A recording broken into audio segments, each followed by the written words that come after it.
Good morning, good morning, good morning. It is 5:30 in the morning on a Thursday morning.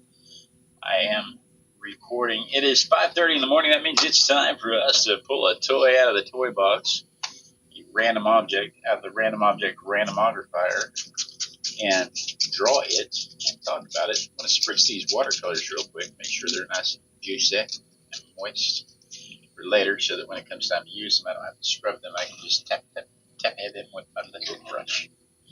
This morning's toy is a Praying Mantis from the Safari Company. What's a guy got to do around here to get some coffee? My dad says, "What's a guy? Dad, you got to hold your cup out and kind of shake it like this until Mom notices it." Hi, Claudia. Claudia says it's 12:30 in the Netherlands. So it's going to be picking fights between my parents. So today's toy is a Praying Mantis.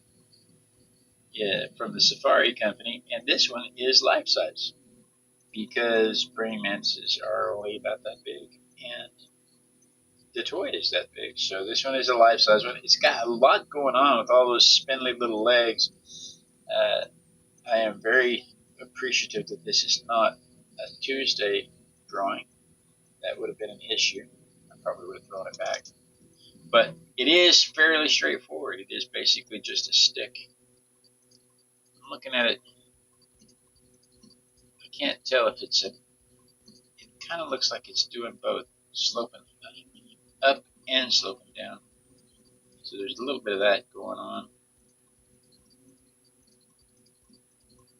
So I'm going to block in all of the major shapes so that I make sure that I have room for everything.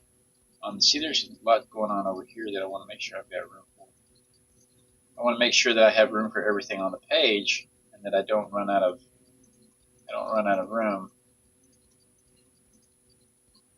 So you want to block in everything first. We call that the composition phase. There are 2,400 species of mantis in the world. 2,400 species of mantis in the world. There are only 20 in North America. But they are everywhere. They are quite voracious when they show up. They eat other insects and lizards and small birds.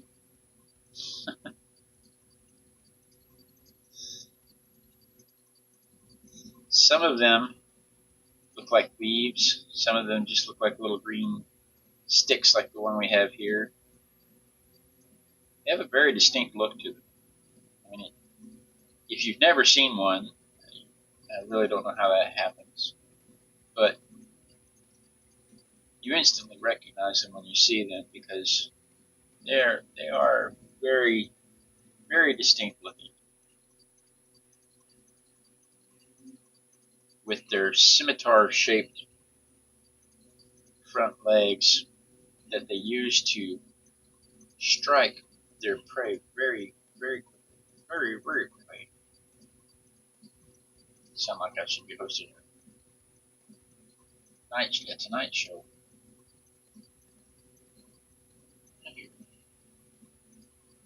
Anyway, they've got these little scimitar-shaped legs on the front that are always curved down in a position that looks like prayer for meditation, hence the name, the Praying Mantis.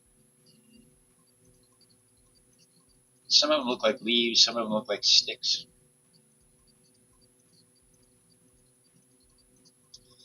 Some of them look like vicious little murder bugs.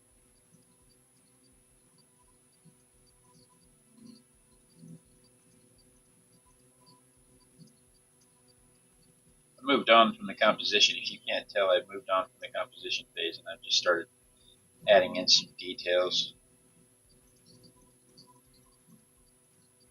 I want to make sure that I don't run out of time here because there is a lot going on with this little bug.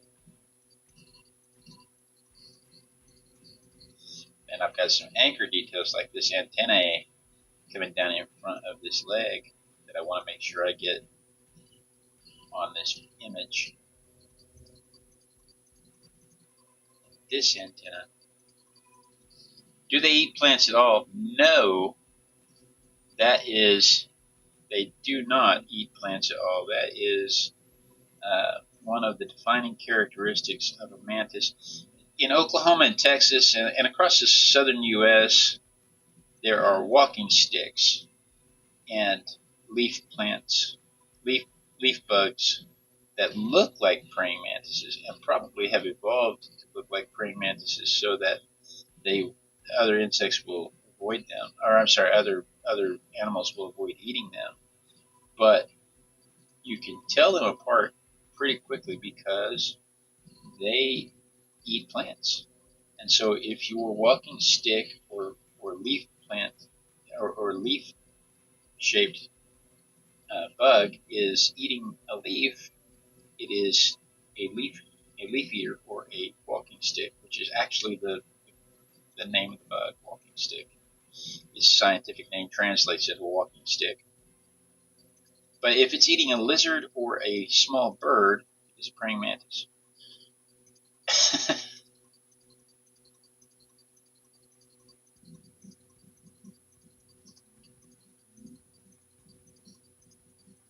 I'm not going to try and get all of the shapes of the blades on the scimitar arms.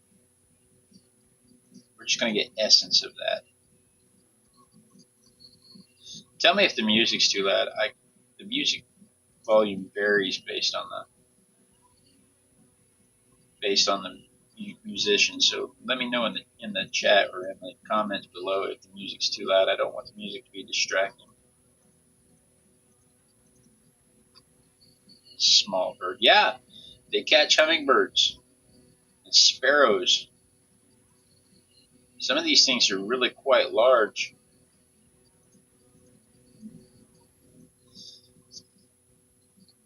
And yeah, and was it Claudia that said mantis and Kung Fu Panda? Sure enough, yeah. There's a whole actual Kung Fu. There's an actual whole Kung Fu methodology based on the mantis movement. The guy watched the way they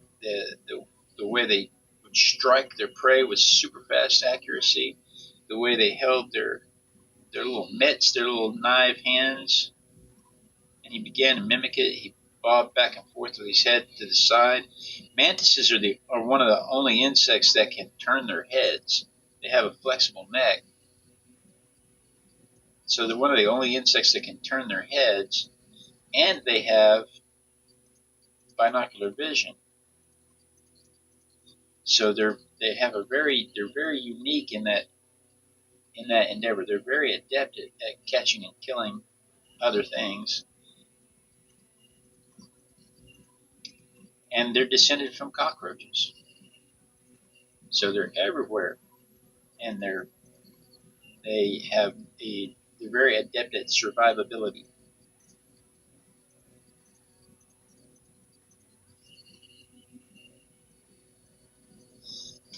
But yeah, there's a whole kung fu practice dedicated to mantis style. And so yeah, in Kung Fu Panda, Seth Rogen plays Mantis.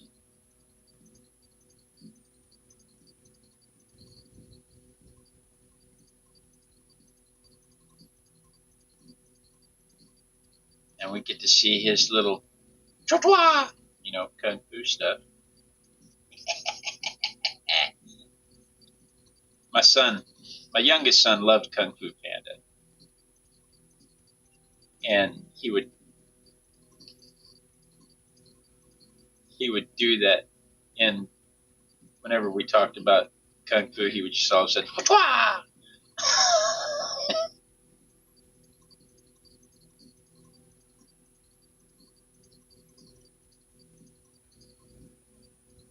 Hi, Elizabeth. The music is soft.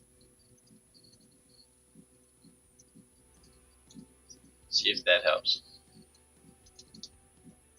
Yeah, I'm a big fan of Kung Fu Panda also.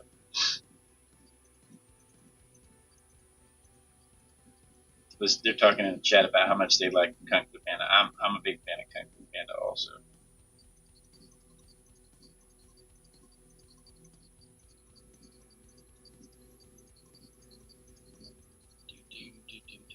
Let's see. The trick here for me is making sure that the legs stay on the right side of the body.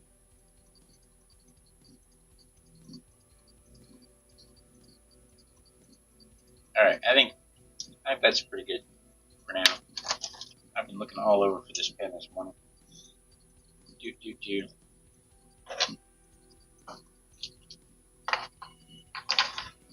They have a very unique reputation for mating practices.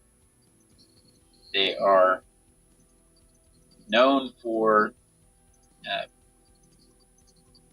biting the heads off of their mates. The females are known to kill their mates by biting their heads off, which is actually beneficial for the mating process, because once the fear is gone, the male is just a non-stop love machine.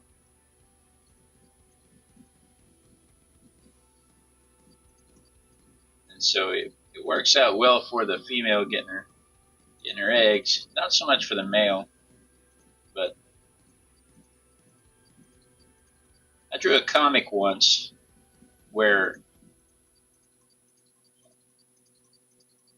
this it's 4 panels. The first panel has a teenage girl mantis, and she's teasing her little brother. It says, "Timmy's got a girlfriend."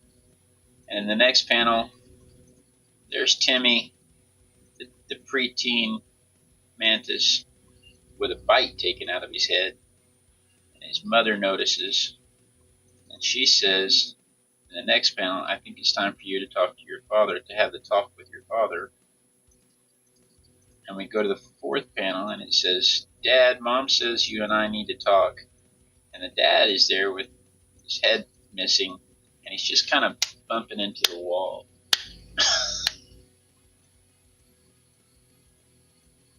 Because that is how mantis do. I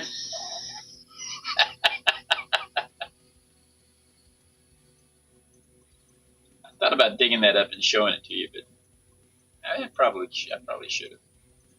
But we've got other things going on. There's a lot of spindly things here I have to represent, and it's taking up a bit of my time. I don't know what my mother is on about in my ear, but it's fun to listen to her laugh.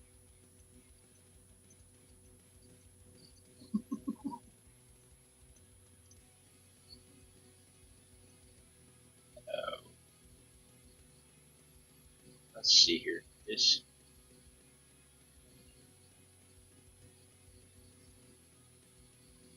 can't talk. Arting. But yeah, the biting the heads off, the vicious killing thing, the way the voracious appetite. How are we doing on time? Oh, it's already 5:45.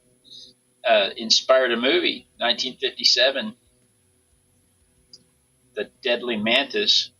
And this, along with tarantula and what were some of the other ants?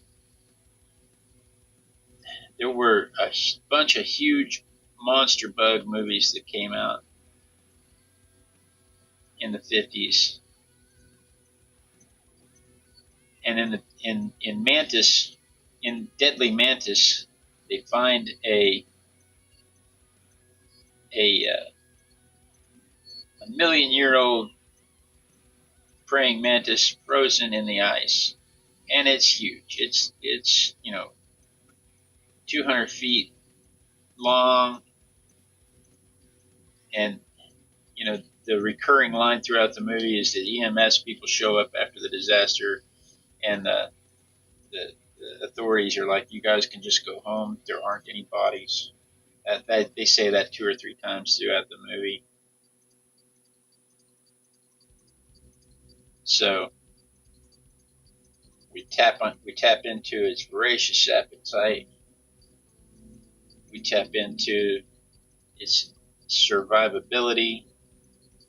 We tap into the nuclear fear of the ice melting, and it attacks an army base. And it's the army base in Alaska that is tasked with keeping it from attacking and killing the rest of the whole world. They get the Soviets involved. It's crazy. It's crazy. It's a good time. It's got a 5.5 out of 10 on IMDb, and almost all of the reviews say this is just crazy, stupid fun. But they're not giving it a 10. They're giving it a 5. This is just crazy, stupid fun.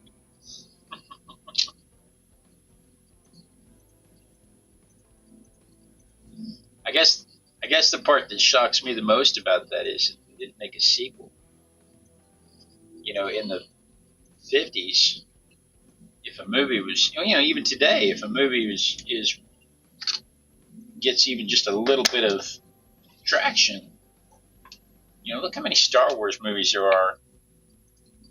They made a sequel to The Jungle Book. How are you going to make a sequel to The Jungle Book?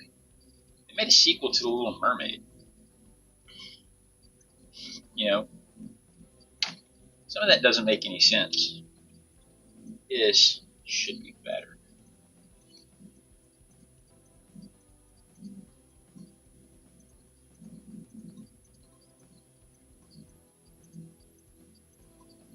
I erased those pencil marks before I marked them. That should be better. Okay. Here we go with some shading.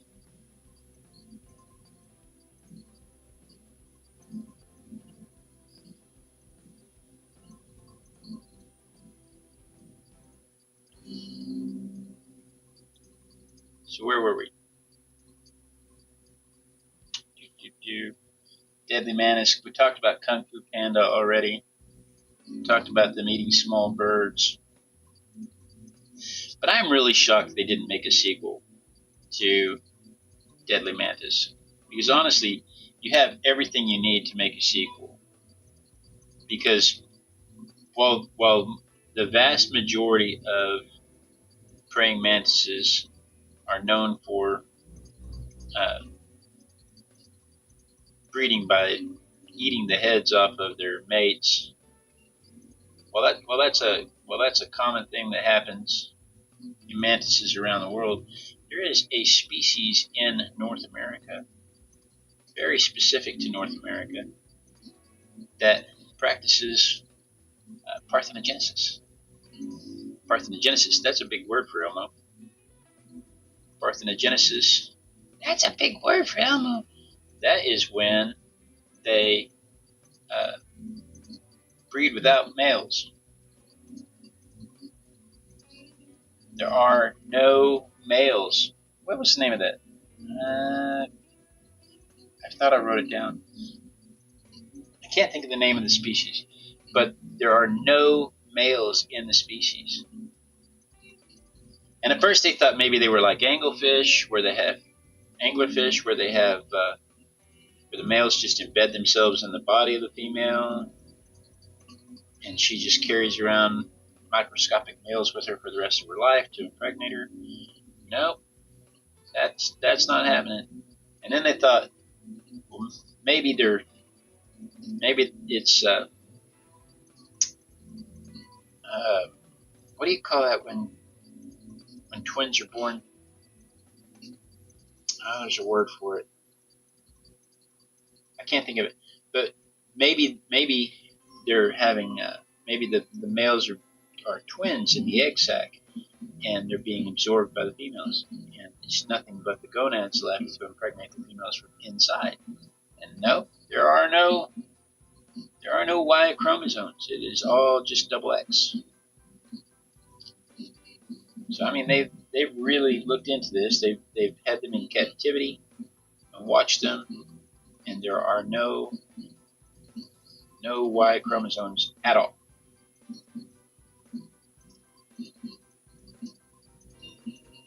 While I know that excites some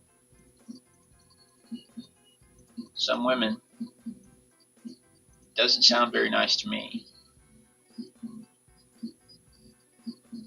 World without men.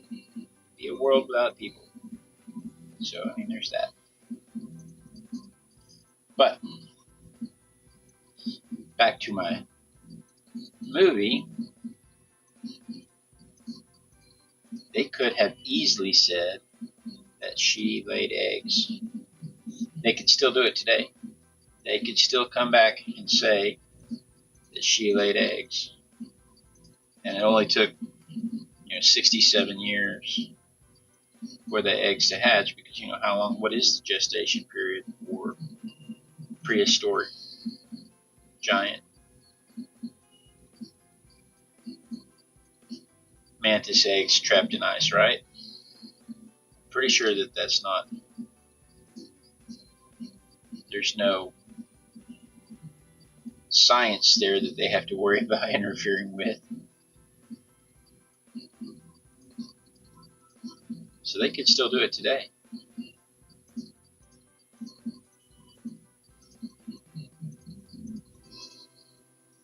All of these shadows are particular to a specific structure. You have to make sure they go to the structure they go to, or they don't make sense.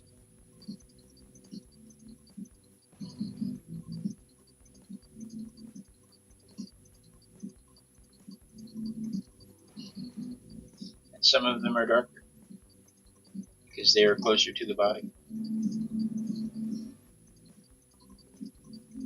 Some of them are lighter because the body is further away.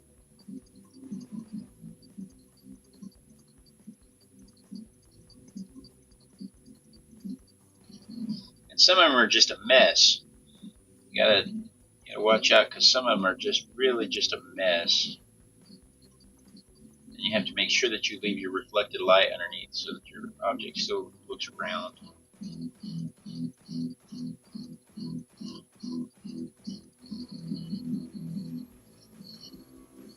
See, this song slaps, but it's loud. Alright.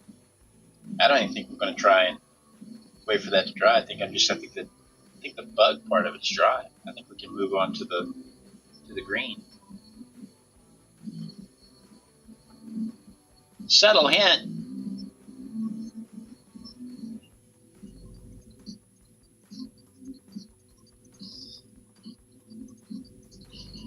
Very subtle hint, right? Very subtle hint.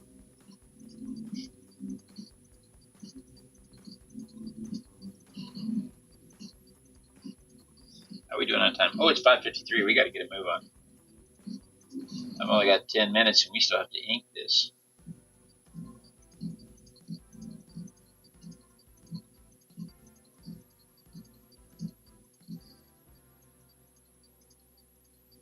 But they could still make a sequel. And they can make it just as cheesy as ever. They don't even have to try to make it serious. They can make it like Mars Attacks. Just get all of the biggest stars they've got.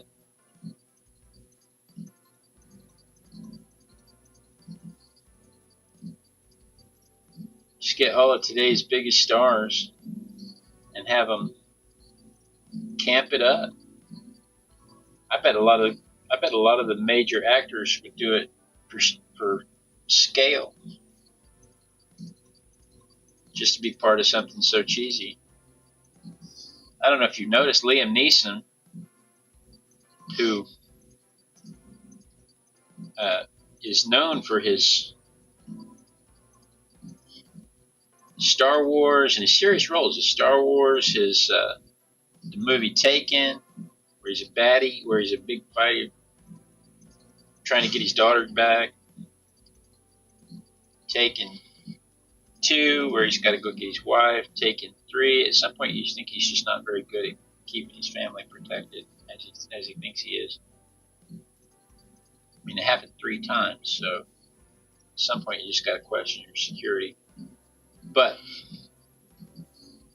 he's known for that kind of stuff, and he is now doing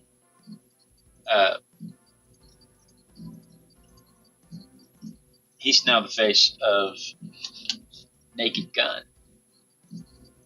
taking over from, oh, what's that guy's name? Don't Call Me Shirley. But it's a comedy series. It's a series of comedy movies. Let me dry this real quick so we can ink it.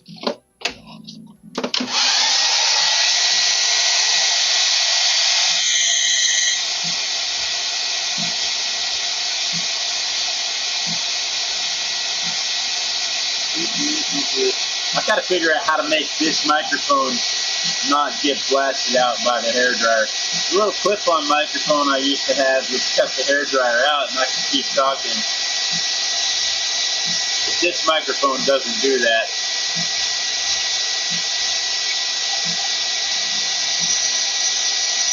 I have to figure that out someday. We're getting a better microphone.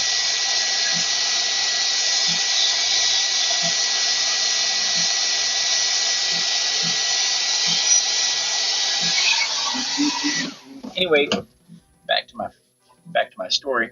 Liam Neeson is now doing the Naked Gun movies. I bet you could get him. I bet you could get Tom Cruise. I bet you could get Tom Hanks. I bet you could get all of those guys to do a cheesy, campy movie like The Return of the Deadly Mantis, where the eggs are hatching.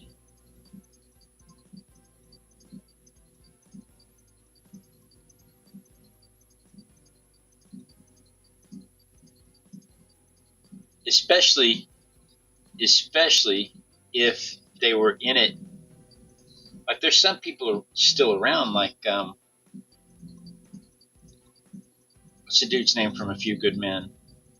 You can't handle the truth. You know, I don't know if he was in it or not, but he was acting in that era as a young man. You know, he could reprise his role. If he wasn't in it, he could reprise any of the roles.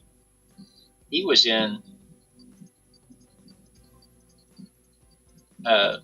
Mars Attacks. So he may very well be interested in doing something like that. I think they should do it. I've given this entirely too much thought.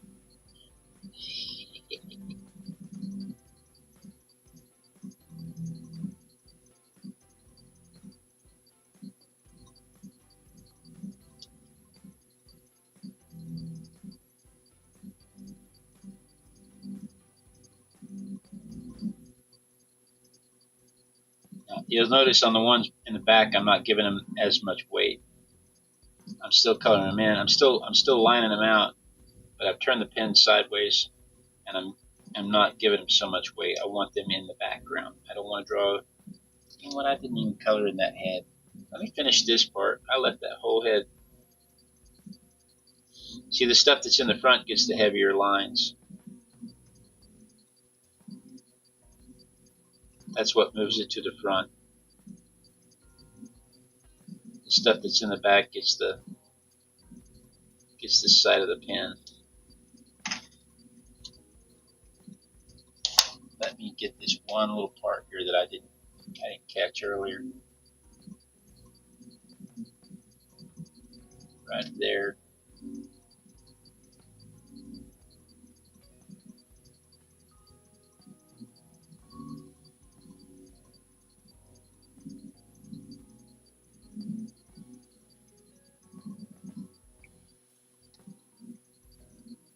Alright, I think that's going to do it. Right on time, 6 o'clock. I didn't think there was any hope. Could have been moved up a little higher. But I had this idea of taking a bunch of these and tiling them on a Hawaiian shirt, getting a custom Hawaiian shirt made, and tiling them, and having the, like here, this is a Daedon, having it right across here, say, Praying Mantis, and just have little tiles all over a Hawaiian print shirt. And so in my head, I'm still leaving room for that because I haven't decided whether or not I'm going to do it. So anyway, there is my version compared to the photograph.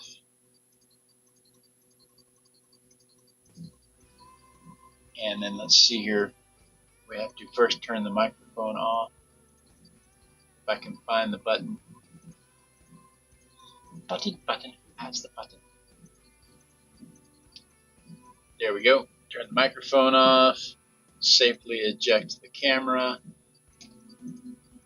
Move the camera up out of the way because that cord casts a shadow.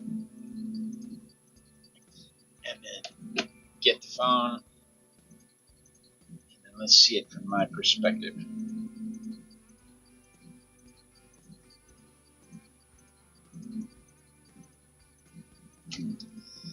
Okay. There is what I saw.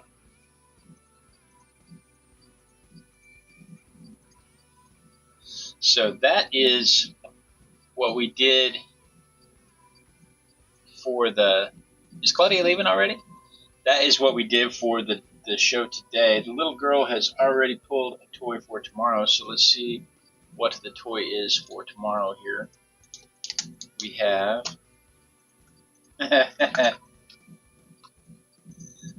glass squid. It's a giant squid. This is a specific kind of squid. This is a safari toy, but I don't think I'm going to be able to see this without magnifying it. I just know that it is a specific kind of squid. I believe it is a glass squid. Yes, it is a glass squid. So basically we're going to draw something transparent. So okay, if you're watching this Friday morning, July 11th, and it's before 5:30 in the morning, you're watching the trailer. We're about to draw this, so stick around. I have no idea how we're going to make that happen. Okay, so guys, thank you so much for joining me. You know I look forward to this every day. Elizabeth, I look forward to this every day when I get to come down here and I get to art with my besties. Thank you so much for joining me, Claudia, Elizabeth, and anybody who didn't chat in the room. Thank you so much for joining me today.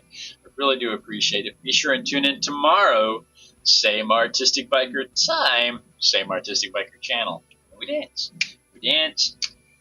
We dance until somebody says they see me dancing, because that is the proof that the lag is caught up with the stream, and then I